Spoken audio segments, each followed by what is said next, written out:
আসসালামু আলাইকুম দর্শক। আশা করি সবাই ভালো আছেন। আমিও আলহামদুলিল্লাহ ভালো আছি। পূর্বের মতো চিকিৎসা বিষয়ক আলোচনায় আপনাদেরকে আমন্ত্রণ জানাচ্ছি। হোমিওপ্যাথি চিকিৎসক ডাক্তার এস.এম. রেজাউল করিম। আজকের আলোচনার বিষয় ডায়াবেটিস। প্রথমে আমরা জানবো ডায়াবেটিস কি? ডায়াবেটিস মূলত অধিক পিপাসা, শরীর শুকিয়ে যাওয়া, এর পাশাপাশি দূষিত প্রচুর পরিমাণে প্রস্রাব নির্গমন, এটাই বহুমূত্র বা ডায়াবেটিস। মূলত ডায়াবেটিস ২ প্রকার: ডায়াবেটিস মেলিটাস এবং ডায়াবেটিস ইনসিপিটাস। ডায়াবেটিস মেলিটাস, যার বাংলা নাম হলো মধুমেহ। ডায়াবেটিস মেলিটাস মূলত যে প্রস্রাবে প্রচুর পরিমাণে সুগার বা শর্করা পাওয়া যায়।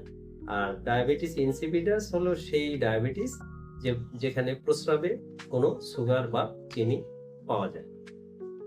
এখন আপনাদের সামনে বলবো যে ডায়াবেটিস মূলত কি কি কারণে হয়ে থাকে।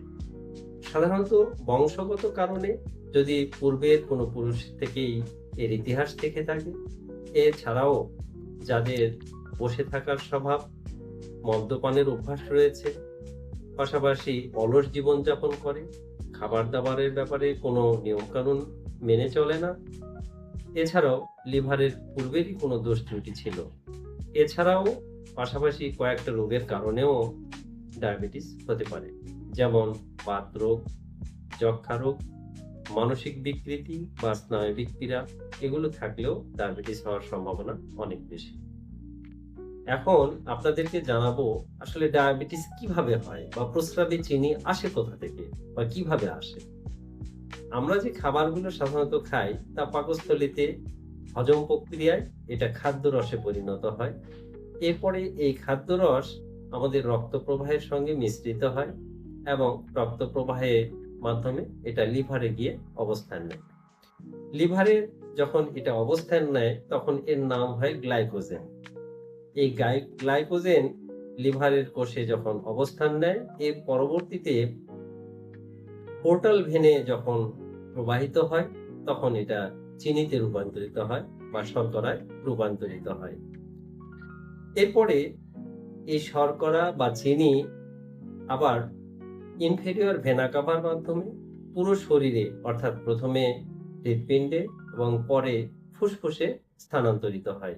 আবারও ফুসফুস থেকে প্রবাহিত হয়ে রক্তনালীতে স্থানান্তরিত হয়।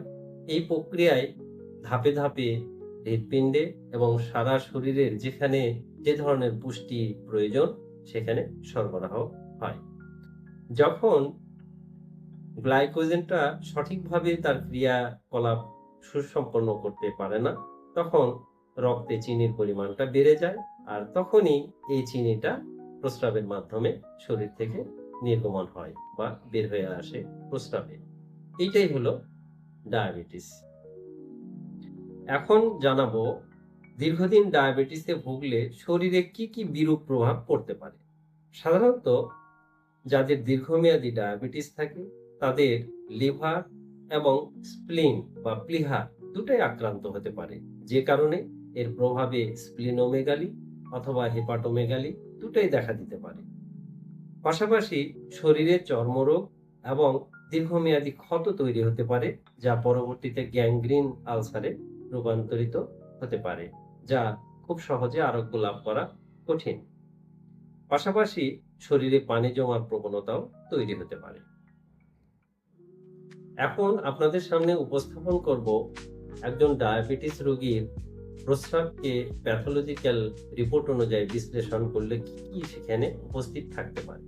সাধারণত দীর্ঘমেয়াদী ডায়াবেটিসে ভুগলে তার প্রস্রাব বিশ্লেষণ করলে যেটা জানা যায়, প্রস্রাবে অত্যাধিক পরিমাণে সুগার, অ্যালবুমিন, ইউরিক অ্যাসিড এবং শ্লেষ্মা জাতীয় পদার্থ ছাড়াও পাশাপাশি ওজ বা রক্তের উপস্থিতিও দৃশ্যমান হয়।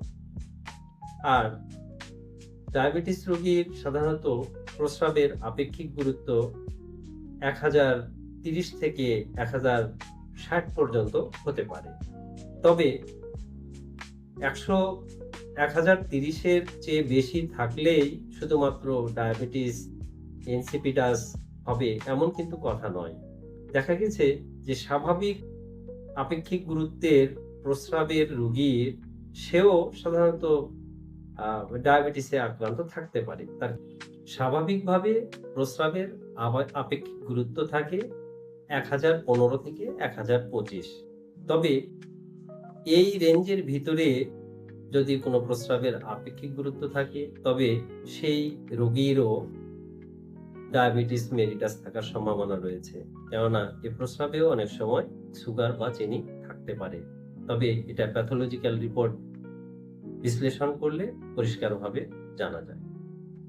এখন আপনাদের সামনে জানাবো যে কোন কোন ধরনের খাদ্যবিধি, ঔষধ সেবন, ব্যায়াম এবং অভ্যাসগুলো পরিহার করা বা বর্জন করা এবং কোন অভ্যাসগুলো নিজের জীবনে প্রয়োগ করা সবচেয়ে গুরুত্বপূর্ণ, তা হলো মদ্যপানের অভ্যাস থাকলে সেটা পরিহার করতে হবে। অতিরিক্ত ভাত বা শর্করা জাতীয় খাবারগুলো গ্রহণ থেকে বিরত থাকতে হবে। পাশাপাশি নিয়মিত ব্যায়াম বা শরীরচর্চার অভ্যাস গড়ে তুলতে হবে। সময় মতো ঘুমাতে হবে। প্রচুর পরিমাণে পানি পান করতে হবে। এছাড়াও শাকসবজি প্রচুর পরিমাণে গ্রহণ করা বাধ্যতামূলক। পাশাপাশি রাত জাগার যে সমস্যা, এইটা থেকে বিরত থাকতে পারলে শরীরের উন্নতি খুব দ্রুত দৃশ্যমান হয়। সুতরাং ডায়াবেটিসের জটিলতা থেকে মুক্তি লাভ করতে যোগাযোগ করুন সাদাব হোমিও হল, ৩৩২, নিচতলা, উত্তর শাহজাহানপুর, ঢাকা। প্রয়োজনে স্ক্রিনে দেয়া নাম্বারে আগেই যোগাযোগ করুন এবং এ ধরনের স্বাস্থ্য বিষয়ক ভিডিও পেতে নিয়মিতভাবে লাইক, শেয়ার এবং সাবস্ক্রাইব করুন। ধন্যবাদ।